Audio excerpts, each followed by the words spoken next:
Livro O Poder do Agora. Capítulo 1. Você não é a sua mente, o maior obstáculo para a iluminação. Iluminação. O que é isso? Por mais de 30 anos, um mendigo ficou sentado no mesmo lugar, debaixo de uma marquise. Até que um dia uma conversa com um estranho mudou a sua vida. Tem um trocadinho aí para mim, moço? Murmurou, estendendo mecanicamente seu velho boné. Não, não tenho, disse o estranho.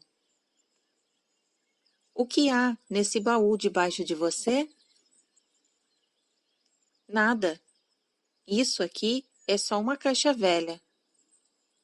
Já nem sei há quanto tempo sento em cima dela. Mas você nunca olhou o que ela tem? Perguntou o estranho. Não, respondeu. Para quê? Não tem nada, não. Dá uma olhada dentro, insistiu o estranho, antes de ir embora. O mendigo resolveu abrir a caixa.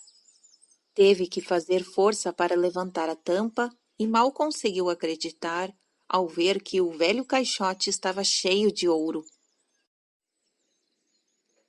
Então, eu sou o estranho sem nada para dar, que está lhe dizendo para olhar para dentro de você. Não de uma caixa, mas sim de você mesmo. Imagino que você esteja pensando, indignado. Mas eu não sou um mendigo. Infelizmente, todos que ainda não encontraram a verdadeira riqueza, a radiante alegria do ser e uma paz inabalável, são mendigos, mesmo que possuam bens e riquezas materiais. Buscam do lado de fora migalhas de prazer, aprovação, segurança ou amor, embora tenham o tesouro guardado dentro de si, que não só contém tudo isso, como é infinitamente maior do que qualquer coisa oferecida pelo mundo. A palavra iluminação transmite a ideia de uma conquista sobre-humana, e isso agrada o ego. Mas é simplesmente o estado natural de sentir-se em unidade com o ser. É um estado de conexão com algo imensurável e indestrutível. Pode parecer um paradoxo, mas esse algo é essencialmente você e, ao mesmo tempo, é muito maior do que você. A iluminação consiste em encontrar a verdadeira natureza por trás do nome e da forma. A incapacidade de sentir essa conexão dá origem a uma ilusão da separação, tanto de você mesmo quanto do mundo ao redor. Quando você se percebe consciente ou inconscientemente como um fragmento isolado, o medo e os conflitos internos e externos tomam conta da sua vida. Adoro a definição simples de Buda para a iluminação. É o fim do sofrimento. Não há nada de sobre-humano nisso, não é mesmo? Claro que não é uma definição completa. Ela apenas nos diz o que a iluminação não é. Não é sofrimento. Mas o que resta quando não há mais sofrimento? Buda silencia a respeito, e esse silêncio implica que teremos de encontrar a resposta por nós mesmos. Como ele emprega uma definição negativa, a mente não consegue entendê-la como uma crença ou como uma conquista sobre-humana, um objetivo difícil de alcançar. Apesar disso, a maioria dos budistas ainda acredita que a iluminação é algo apenas para Buda e não para eles próprios, pelo menos não nesta vida. Você usou a palavra ser. Pode explicar o que quer dizer com isso? Ser é eterna e sempre presente vida única que existe além das inúmeras formas de vida sujeitas ao nascimento e à morte. Entretanto, o ser não está apenas além, mas também dentro de todas as formas, como a mais profunda, invisível e indestrutível essência interior. Isso significa que ele está ao seu alcance agora, sob a forma de um eu interior mais profundo, que é a verdadeira natureza dentro de você. Mas não procure apreendê-lo com a mente. Não tente entendê-lo. Só é possível conhecê-lo quando a mente está serena.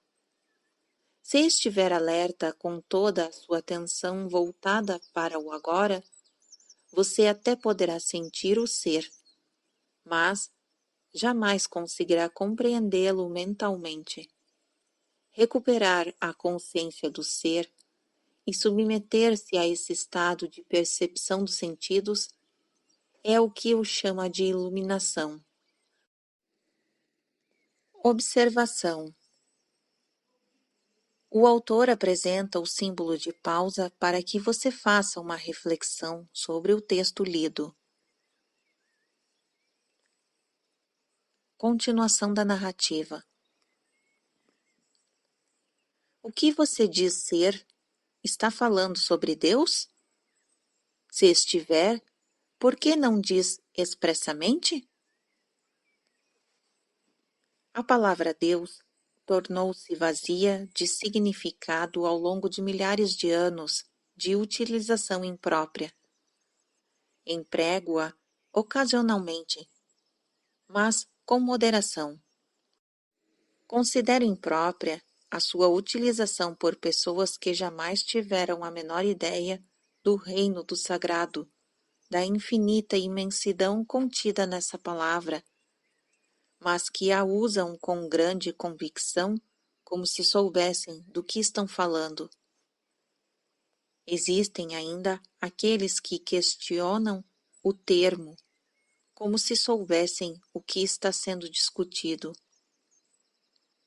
Esse uso indevido dá origem às crenças, afirmações e delírios absurdos, tais como ó meu ou ó nosso. Deus é o único Deus verdadeiro. O seu Deus é falso. Ou a famosa frase de Nietzsche: Deus está morto. A palavra Deus se tornou um conceito fechado. Quando a pronunciamos, criamos uma imagem mental, talvez não mais a de um velhinho de barba branca, mas ainda uma representação mental de alguém ou de algo externo a nós. E quase inevitavelmente alguém ou alguma coisa do sexo masculino. Tanto Deus quanto ser são palavras que não conseguem definir nem explicar a realidade por trás delas. Ser, entretanto, tem a vantagem de surgir um conceito aberto. Não reduz o invisível infinito a uma entidade finita. É impossível formar uma imagem mental a esse respeito. Ninguém pode reivindicar a posse exclusiva do ser. É a sua essência tão acessível como sentir a sua própria presença, a realização do eu sou, que antecede o eu sou isso ou eu sou aquilo. Portanto, a distância é muito curta entre a palavra ser e a vivência do ser. Observação. Novamente o símbolo da pausa para você refletir. Continuação da narrativa. Qual o maior obstáculo para vivenciar essa realidade? Identificar-se com a mente, o que faz com que estejamos sempre pensando em alguma coisa. Incapaz de parar de pensar, é uma aflição terrível, mas ninguém percebe porque quase todos nós sofremos disso, e então consideramos uma coisa normal. O ruído mental incessante nos impede de encontrar a área de serenidade interior, o que é inseparável do ser. Isso faz com que a mente crie um falso eu interior que projeta uma sombra de medo e de sofrimento sobre nós. Examinaremos esses pontos detalhadamente mais adiante. O filósofo Descartes acreditava ter alcançado a verdade mais fundamental quando proferiu a sua conhecida máxima: penso, logo existo. Cometeu, no entanto, um erro básico ao equiparar o pensar ao ser e a identidade ao pensamento.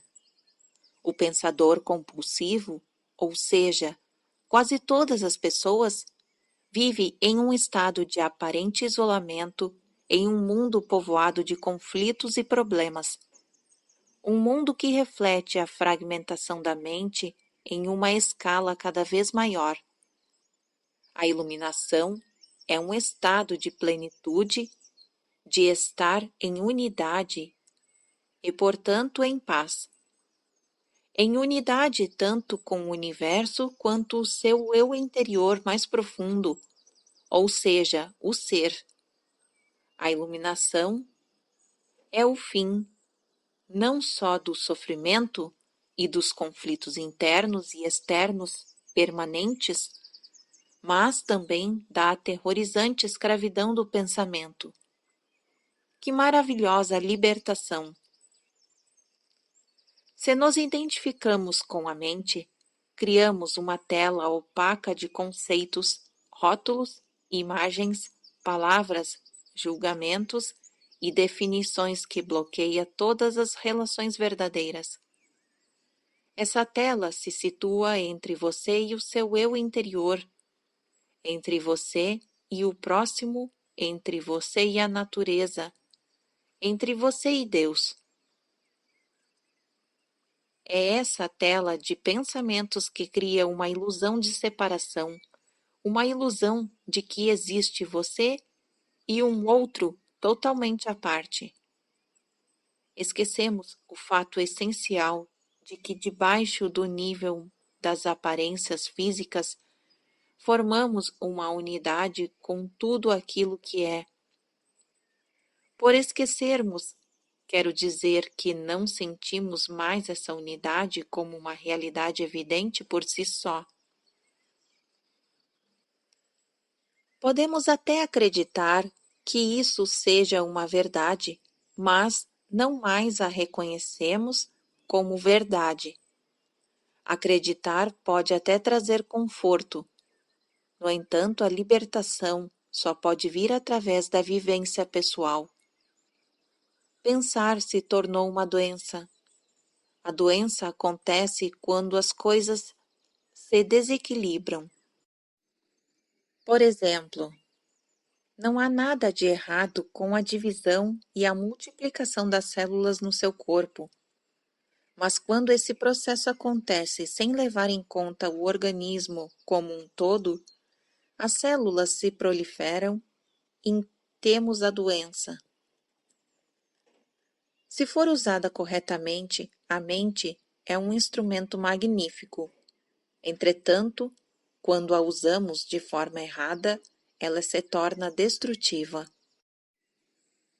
Para ser ainda mais preciso, não é você que usa a sua mente de forma errada. Em geral, você simplesmente não usa a sua mente. É ela que usa você. Essa é a doença. Você acredita que é a sua mente. Eis aí o delírio, O instrumento se apossou de você. Não concordo muito com isso. É verdade que penso muito sem um objetivo definido como a maioria das pessoas, mas ainda posso escolher como usar a minha mente para ter e conseguir as coisas e faço isso o tempo todo. Só porque podemos resolver palavras cruzadas ou construir uma bomba atômica, isso não significa que estejamos usando a mente. Assim como os cães adoram mastigar ossos, a mente adora transformar dificuldades em problemas. É por isso que ela resolve palavras cruzadas e constrói bombas atômicas. Mas essas coisas não interessam a você. Pergunto então: você consegue se livrar da sua mente quando quer? Já encontrou o botão que a desliga? A ideia é parar de pensar completamente? Não, não, não consigo, a não ser por 1 ou 2 segundos. Então, é porque a mente está usando você. Estamos tão identificados com ela que nem percebemos que somos seus escravos. É quase como se algo nos dominasse sem termos consciência disso e passássemos a viver como se fôssemos a entidade dominadora. A liberdade começa quando percebemos que não somos a entidade dominadora, o pensador. Saber disso nos permite observar a entidade. No entanto, em que começamos a observar o pensador, ativamos um nível mais alto de consciência. Começamos a perceber, então, que existe uma vasta área de inteligência além do pensamento e que este é apenas um aspecto diminuto da inteligência.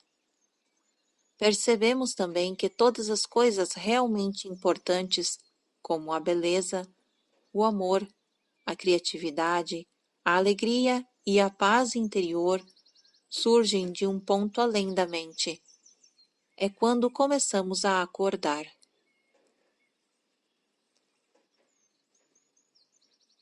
Observação. Novamente, aqui o autor coloca o símbolo para você fazer uma pausa e refletir sobre o texto.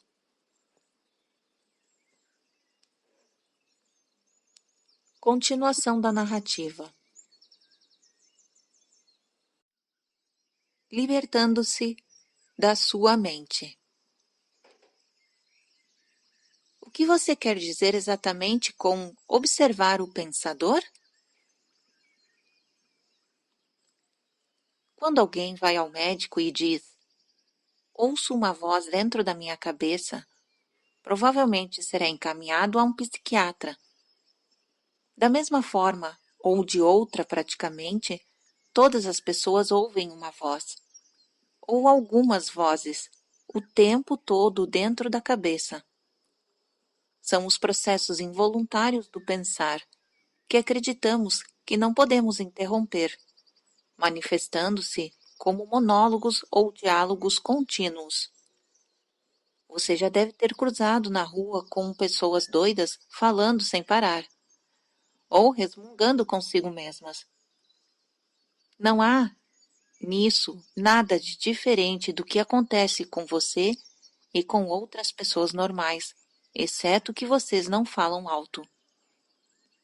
A voz comenta, especula, julga, compara, desculpa, gosta, desgostas, etc.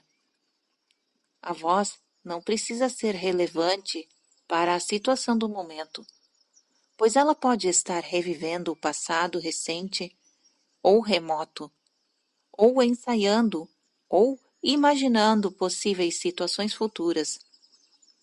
Neste último caso, ela imagina sempre as coisas indo mal e com resultados desfavoráveis. É o que se chama de preocupação. Às vezes, essa trilha sonora é acompanhada de imagens ou filmes mentais.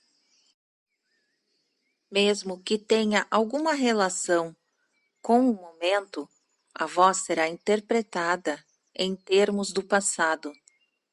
Isso acontece porque a voz pertence à mente condicionada, que é o resultado de toda a nossa história passada, bem como dos valores culturais coletivos que herdamos.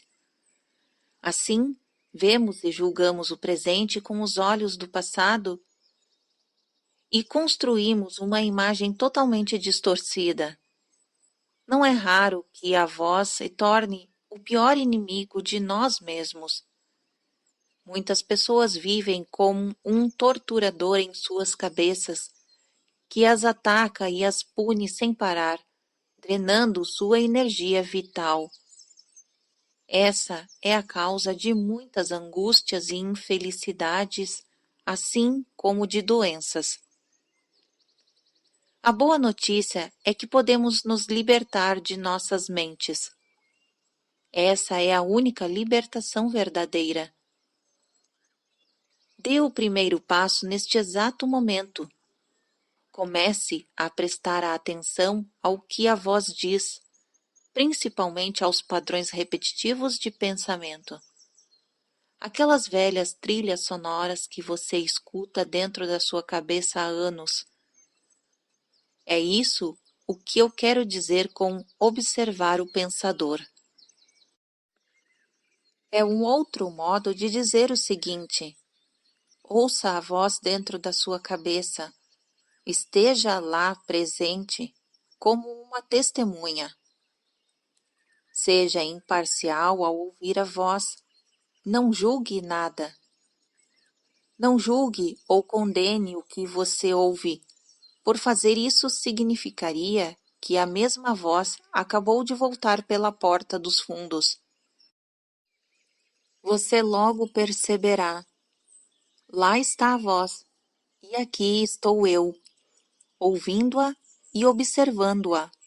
Sentir a própria presença não é um pensamento, é algo que surge de um ponto além da mente.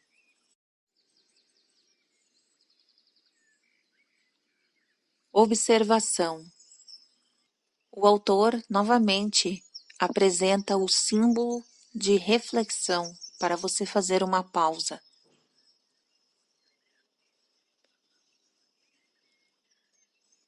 Continuação da narrativa.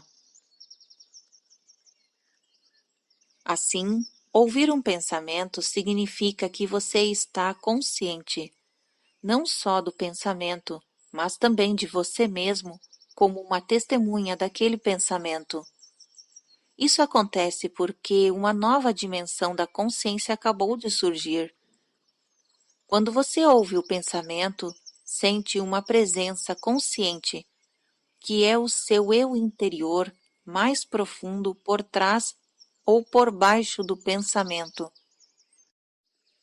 O pensamento então perde o poder que exerce sobre você e se afasta rapidamente, porque a mente não está mais recebendo a energia gerada pela sua identificação com ela. Esse é o começo do fim do pensamento involuntário e compulsivo.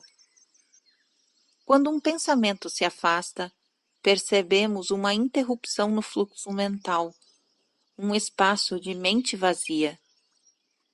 No início, esses espaços são curtos, talvez de apenas alguns segundos, mas aos poucos se tornam mais longos.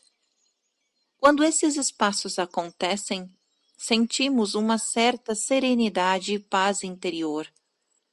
Esse é o começo do estado natural de unidade com o ser, que normalmente é encoberto pela mente. Com a prática, a sensação de paz e serenidade vai se intensificar. Na verdade, essa intensidade não tem fim. Você também vai sentir brotar lá de dentro uma sutil emanação de alegria, que é a alegria do ser. Não se trata de um estado de transe. Nada disso. Se o preço da paz fosse a perda da consciência e o preço da serenidade a falta de vitalidade e de vivacidade, então não valeria a pena. É exatamente o oposto. Nesse estado de conexão interior, ficamos muito mais alertas, estamos presentes por inteiro. Ao penetrarmos mais profundamente nessa área de mente vazia, como ela é às vezes chamada no Oriente, começamos a perceber o estado de pura consciência. Nesse estado, sentimos a nossa própria presença com tal intensidade e alegria que os pensamentos, as emoções, nosso corpo, o mundo exterior, tudo se torna insignificante comparado a ele. No entanto, não é um estado egoísta, e sim generoso. Ele nos transporta a um ponto além do que antes julgávamos ser o nosso eu interior. Essa presença é essencialmente você e, ao mesmo tempo, muito maior do que você. Observação. Novamente, o autor apresenta o símbolo de reflexão para você fazer uma pausa a respeito do texto.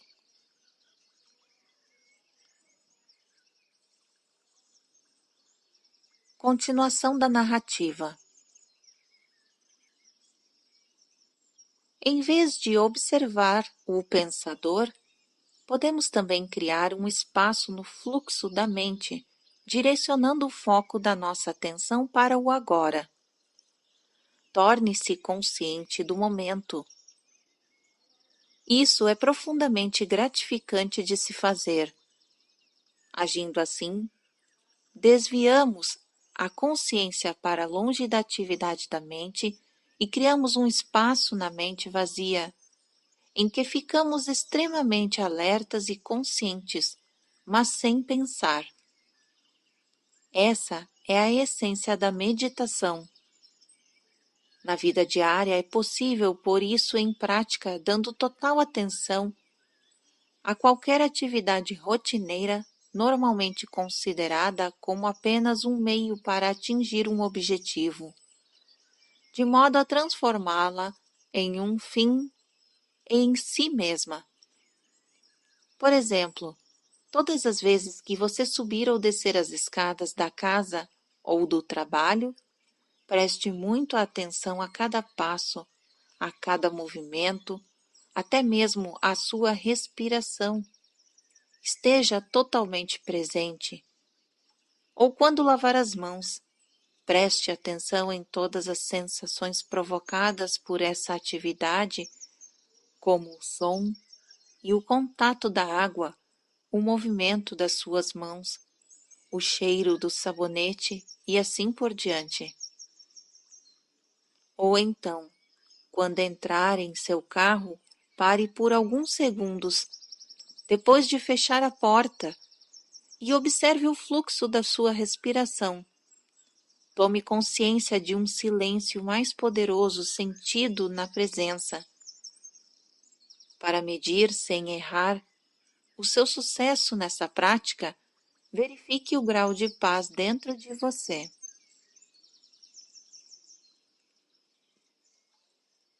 Observação.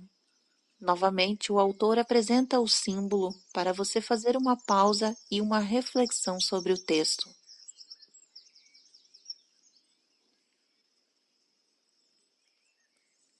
Continuação da narrativa. Portanto, o passo mais importante na caminhada em direção à iluminação é aprendermos a nos dissociar das nossas mentes. Todas as vezes que criamos um espaço no fluxo do pensamento, a luz da nossa consciência fica mais forte. Um dia você pode se surpreender sorrindo para a voz dentro da sua cabeça, como sorriria para as travessuras de uma criança. Isso significa que você não está mais levando tão a sério o que vai pela mente, pois o seu eu interior não depende dela. Iluminação, elevando-se acima do pensamento. O pensamento não é indispensável para sobrevivermos neste mundo? Nossa mente é um instrumento, uma ferramenta. Está ali para ser usada em uma tarefa específica e depois ser deixada de lado. Sendo assim, eu poderia afirmar que 80% ou 90% dos pensamentos não só são repetitivos e inúteis, mas por toda conta de uma natureza frequentemente negativa, são também nocivos. Observe sua mente e verificará como isso é verdade. Essa atitude causa uma perda significativa da energia vital. Esse tipo de pensamento compulsivo é, na verdade, um vício. O que caracteriza um vício? Simplesmente não temos mais a opção de parar. O vício parece mais forte do que nós. Proporciona ainda uma falsa sensação de prazer, um prazer que quase sempre se transforma em sofrimento. Por que temos de ser viciados em pensar? Porque estamos identificados com esse processo, já que a percepção do eu interior tem origem no conteúdo e na atividade de nossas mentes. Acreditamos que deixaríamos de existir se parássemos de pensar. No processo de crescimento, construímos uma imagem mental de nós mesmos baseadas no nosso condicionamento pessoal e cultural. Podemos chamar isso de o fantasma pessoal do ego. Consiste em uma atividade mental e só pode ser mantido através do pensar constante. A palavra ego tem sentidos diferentes para pessoas diferentes, mas aqui significa um falso eu interior, criado por uma identificação inconsciente com a mente. Para o ego, o momento presente dificilmente existe.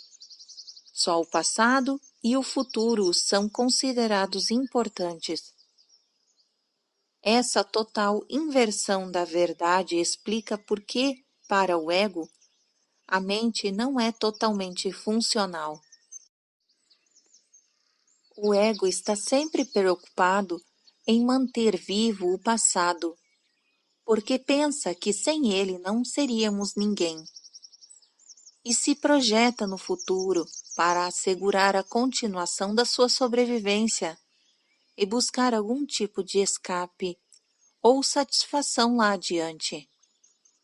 Ele diz assim: um dia, quando isso ou aquilo acontecer, vou ficar bem, feliz e em paz. Mesmo quando o ego parece estar preocupado com o presente, não é o presente que ele vê. Ele constrói uma imagem completamente distorcida a partir do passado. Ou então reduz o presente a um meio para obter o fim desejado, um fim que consiste em um futuro projetado pela mente. Observe sua mente e verá que é assim que ela funciona. O momento presente tem a chave para a libertação, mas você não conseguirá percebê-lo enquanto você for a sua mente. Observação. Agora o autor faz um destaque no texto para expressar um pensamento. Não quero perder minha capacidade de analisar e criticar. Não me importo em aprender e pensar de forma mais clara, com um sentido mais direcionado. Mas não quero perder esse dom. que considero o bem mais precioso que temos. Sem ele, seríamos apenas mais uma espécie animal. Resposta do autor a este pensamento. O predomínio da mente é apenas um estágio na evolução da consciência. Precisamos urgentemente passar para o próximo estágio, senão seremos destruídos pela nossa mente que se transformou em um monstro. Falarei sobre isso em detalhes mais adiante. Pensamento e consciência não são sinônimos. O pensamento é um pequeno aspecto da consciência. O pensamento não consegue existir sem a consciência, mas a consciência não necessita do pensamento. A iluminação significa chegar a um nível acima do pensamento e não ficar abaixo dele, no nível de um animal ou de uma planta. No estado iluminado, continuamos a usar nossas mentes quando necessário, mas de um modo mais focalizado e eficiente. Assim, utilizando nossas mentes com objetivos práticos, não ouvimos mais o diálogo interno involuntário e sentimos uma enorme serenidade interior. Quando usamos, de fato, nossas mentes, e em especial quando necessitamos de uma solução criativa, há uma oscilação de segundos entre o pensamento e a serenidade, entre a mente ativa e a mente vazia. O estado de mente vazia é a consciência sem o pensamento. Só assim é possível pensar criativamente, porque somente desse modo o pensamento tem alguma força real. O pensamento sozinho, quando não mais conectado com a área da consciência, que é muito mais ampla, rapidamente se torna árido, doentio e destrutivo. A mente é, em essência, uma máquina de sobrevivência. Ela executa muitas coisas boas quando, por exemplo, ataca outras mentes e se defende delas. Coleta, armazena e analisa uma informação, mas não é nada criativa. Todo artista verdadeiro, quer tenha ou não consciência disso, cria a partir de um lugar da mente vazia, que se origina de uma serenidade interior. A mente, então, dá forma ao impulso criativo, ou insight. Até mesmo os grandes cientistas têm relatado que as suas descobertas mais originais aconteceram em um momento de serenidade mental. Uma pesquisa nacional realizada com alguns dos matemáticos mais proeminentes que já atuaram nos Estados Unidos, incluindo Einstein, para estudar seus métodos de trabalho, mostrou que o pensamento é apenas uma parte secundária da fase breve e decisiva do ato criativo em si. Logo, eu poderia dizer que a maioria dos cientistas não é criativa. Não porque não sabe pensar, mas sim porque não sabe como parar de pensar. Não foi a mente, nem o pensamento que criou o milagre da vida ou nossos corpos. É claro que existe uma inteligência de uma dimensão muito maior do que a da mente, trabalhando para manter tudo isso funcionando. Como uma simples célula humana que mede 1 de 1000 de 25,4 milímetros pode conter instruções dentro do DNA que encheriam 1000 livros de 600 páginas cada um? Quanto mais aprendemos sobre o funcionamento do corpo, mais percebemos como é vasta a inteligência que age dentro dele e como sabemos pouco a esse respeito. Quando a mente se relaciona com o corpo, transformando-se na mais maravilhosa das ferramentas, serve então a alguma coisa maior do que ela mesma.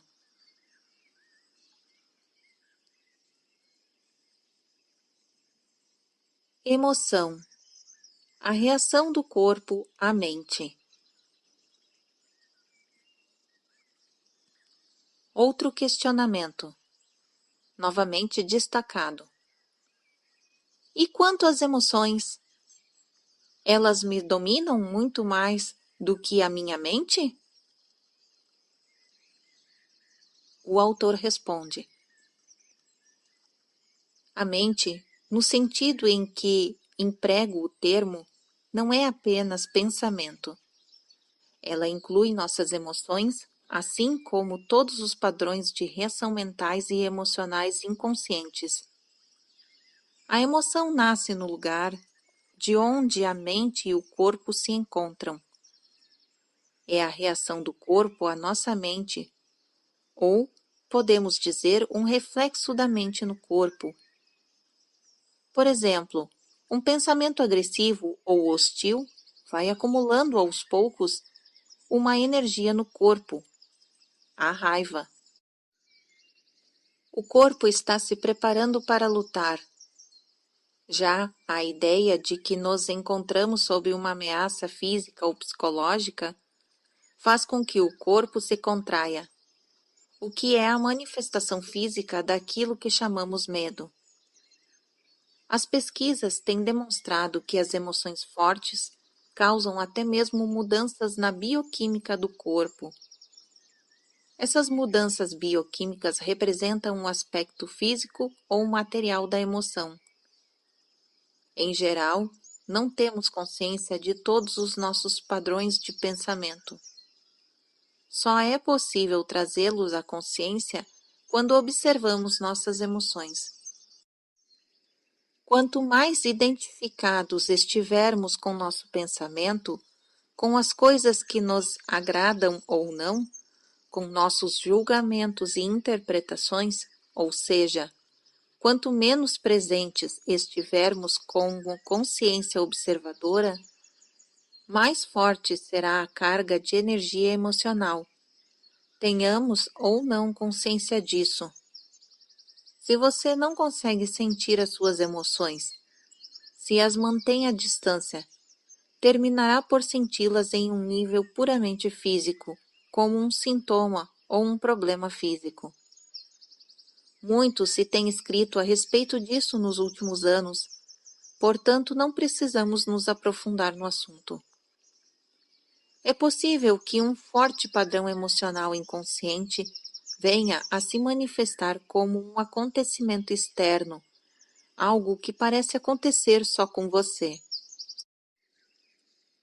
Por exemplo, tenho observado que as pessoas que guardam muita raiva dentro de si, mesmo sem ter consciência e sem falar sobre o assunto, são mais propensas a ser atacadas verbalmente ou até mesmo fisicamente por outras pessoas cheias de raiva, com frequência, sem qualquer motivo aparente. A razão é que elas desprendem uma raiva tão forte que acaba sendo captada de forma subconsciente por outras pessoas, e isso aciona a raiva latente que essas trazem dentro de si. Se você tem dificuldade de sentir suas emoções, comece concentrando a atenção na área de energia interior do seu corpo. Sinta o seu corpo lá no fundo. Essa prática colocará você em contato com as suas emoções. Aprofundarei o assunto mais adiante. Observação. Novamente, o autor coloca o símbolo de pausa para você fazer uma reflexão do texto que acabamos de ler.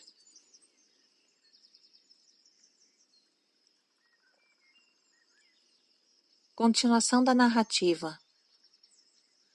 Agora em destaque, o autor coloca o trecho de mais uma expressão.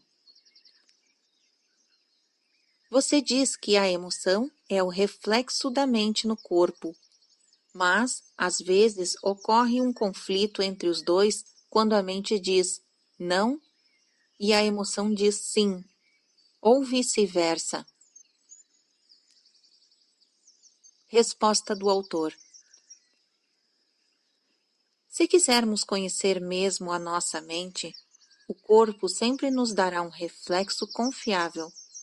Portanto, observe a sua emoção, ou melhor, sinta-a em seu corpo. Se houver um aparente conflito entre os dois, a verdade estará na emoção e não no pensamento. Não a verdade definitiva sobre quem você é, mas a verdade relativa ao estado da sua mente naquele momento. É bastante comum ocorrerem conflitos entre os pensamentos superficiais e os processos mentais inconscientes. Mesmo que você ainda não seja capaz de trazer a sua atividade mental inconsciente para um estado de consciência sob a forma de pensamento, ela estará sempre refletida no seu corpo como uma emoção, e com isso pode passar a perceber.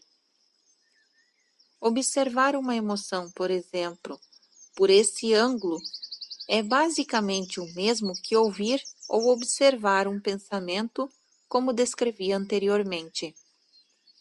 A única diferença é que o pensamento está na sua cabeça, enquanto a emoção, por conter uma forte componente físico, se manifesta em primeiro lugar no corpo.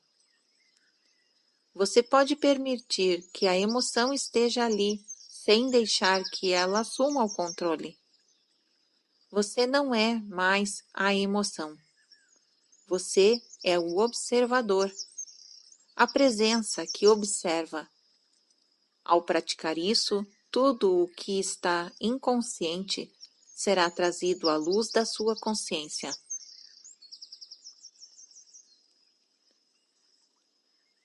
Novamente, mais um texto destacado do autor. Então, observar nossas emoções é tão importante quanto observar nossos pensamentos?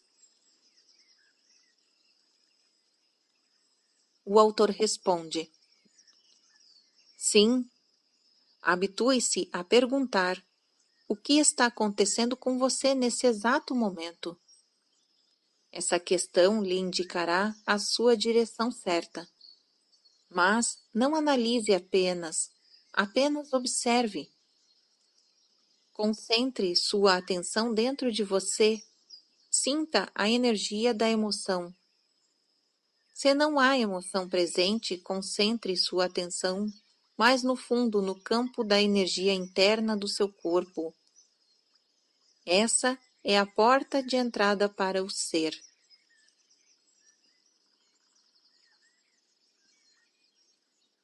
Observação. Novamente o símbolo de pausa para você fazer uma reflexão sobre o texto lido.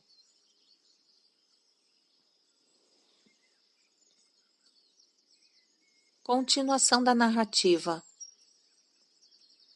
Uma emoção em geral representa um padrão de pensamento amplificado e energizado.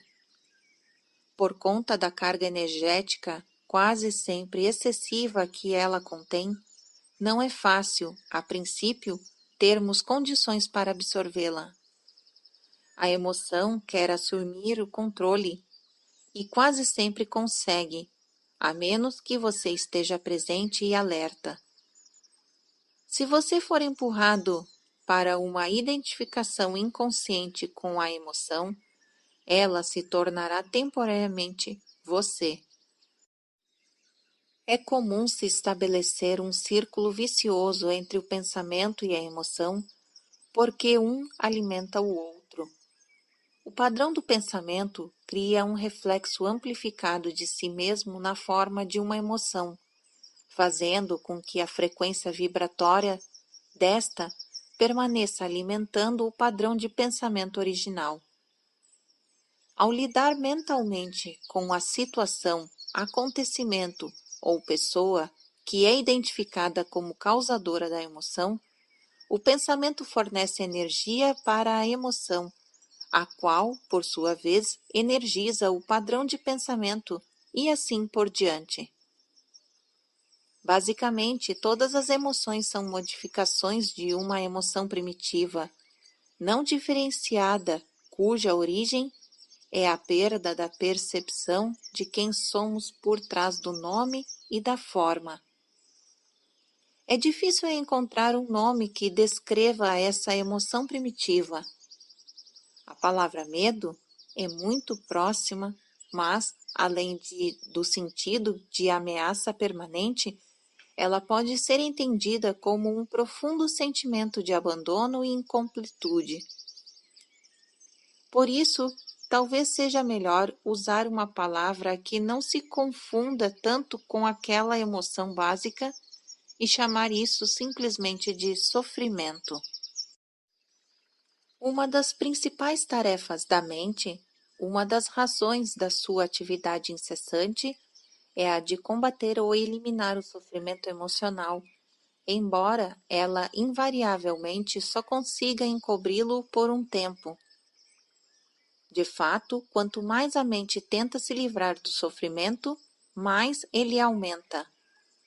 A mente nunca pode achar a solução, nem pode permitir que encontremos a solução, porque é ela mesma uma parte intrínseca do problema. Imagine um chefe da polícia tentando achar um incendiário quando o incendiário é o próprio chefe da polícia. Não nos livraremos desse sofrimento enquanto não extrairmos o sentimento de eu interior da identificação com a mente, ou seja, do ego. A mente é então derrubada da sua posição de poder e o ser se revela em si mesmo como a verdadeira natureza da pessoa. Já sei o que você vai perguntar agora. Pergunta. Eu ia perguntar o que acontece com as emoções positivas, como o amor e a alegria? Resposta do autor. Elas são inseparáveis do estado natural de conexão interior com o ser.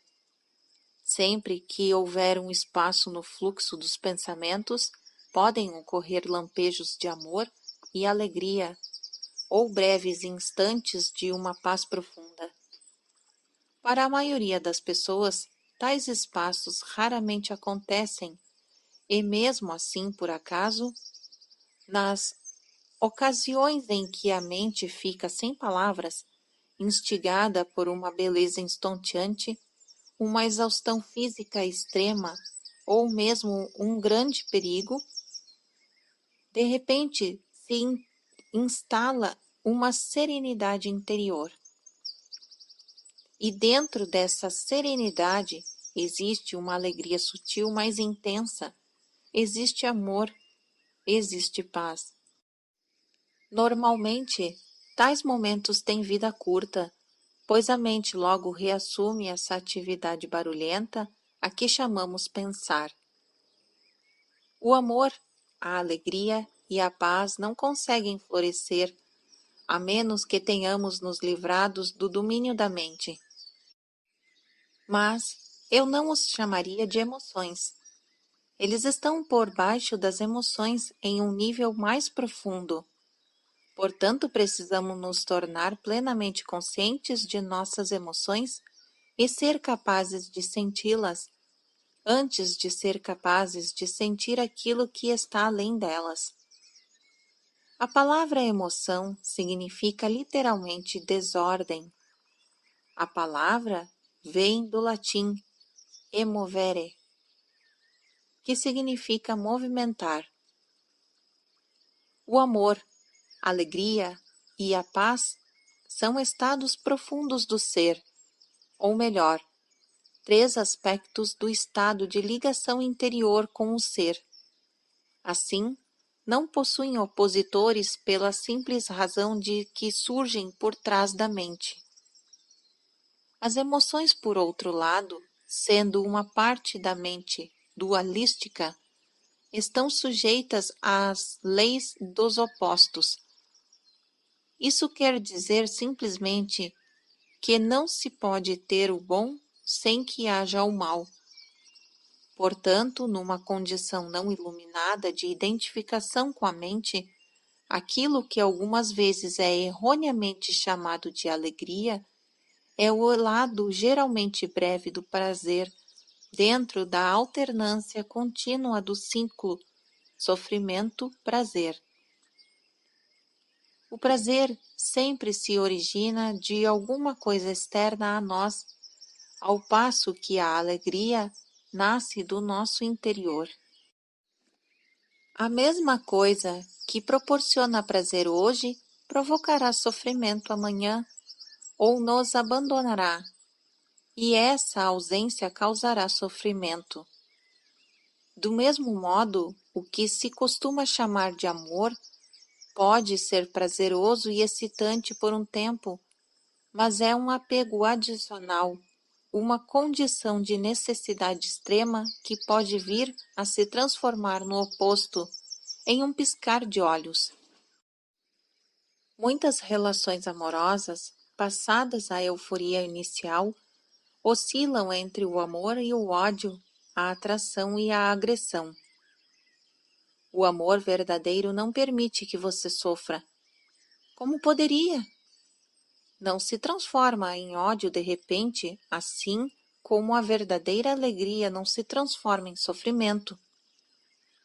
Antes de atingirmos a iluminação, antes mesmo de nos libertarmos de nossas mentes, podemos ter lampejos de alegria autêntica, de um amor verdadeiro ou de uma profunda paz interior, tranquila, mas intensamente viva. Esses são os aspectos da nossa verdadeira natureza, em geral obscurecida pela mente. Mesmo dentro de uma relação normal, de uma dependência, é possível haver momentos em que podemos sentir a presença de algo genuíno, incorruptível. Mas serão somente lampejos a serem logo encobertos pela interferência da mente.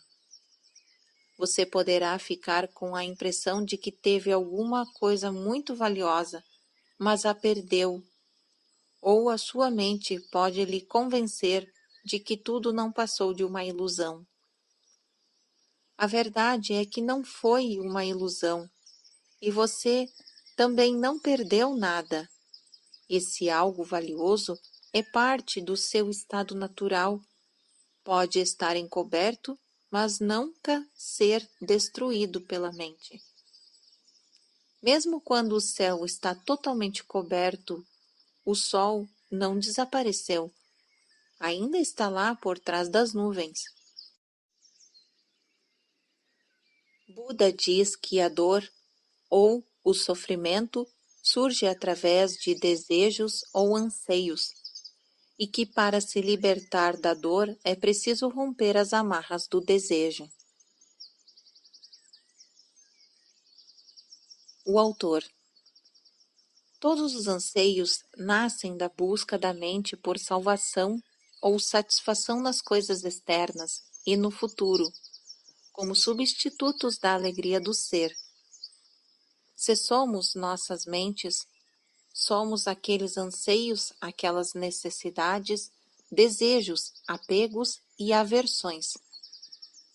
Fora deles não existe o eu, exceto com uma mera possibilidade, um potencial não preenchido, uma semente que ainda não germinou. Nessa condição, até mesmo o desejo de nos tornarmos livres ou iluminados não passa de mais um desejo a ser realizado ou concluído no futuro. Portanto, não busque se libertar do desejo ou adquirir a iluminação. Torne-se presente. Esteja lá como um observador da mente. Em lugar de citar Buda, seja Buda. Seja o iluminado, que é o que a palavra Buda significa. Os seres humanos têm vivido enredados pelo sofrimento por séculos, desde que decaíram do estado de graça penetraram no domínio do tempo e da mente e perderam a percepção do ser. Neste momento começaram a se perceber como fragmentos sem sentido em um universo estranho, sem conexão com a fonte e com o seu semelhante. Enquanto estivermos identificados com as nossas mentes, ou seja, enquanto estivermos inconscientes espiritualmente, o sofrimento será inevitável. Refiro-me aqui ao sofrimento emocional, que é também a causa principal do sofrimento físico e da doença. O ressentimento, o ódio, a autopiedade, a culpa, a raiva, a depressão, o ciúme e até mesmo uma leve irritação são formas de sofrimento. E qualquer prazer ou forte emoção que contém em si a semente do sofrimento é o inseparável oposto que se manifestará com o tempo. Quem já tomou bebidas alcoólicas ou drogas para ficar alto, sabe que o alto se transforma em baixo, que o prazer se torna uma forma de sofrimento. A maioria das pessoas também sabe por experiência própria como uma relação íntima pode se transformar de modo fácil e rápido de fonte de prazer em fonte de sofrimento. Vistas de uma perspectiva mais alta, tanto da polaridade negativa quanto da positiva, são lados de uma mesma moeda, são partes de um sofrimento que está oculto, inseparável do estado de consciência identificado com a mente. Existem dois níveis de sofrimento: o que você cria agora e o que tem origem no passado, que ainda vive em sua mente e no seu corpo. Deixar de criar sofrimento no presente e dissolver o sofrimento do passado é sobre isso que desejo falar com você agora.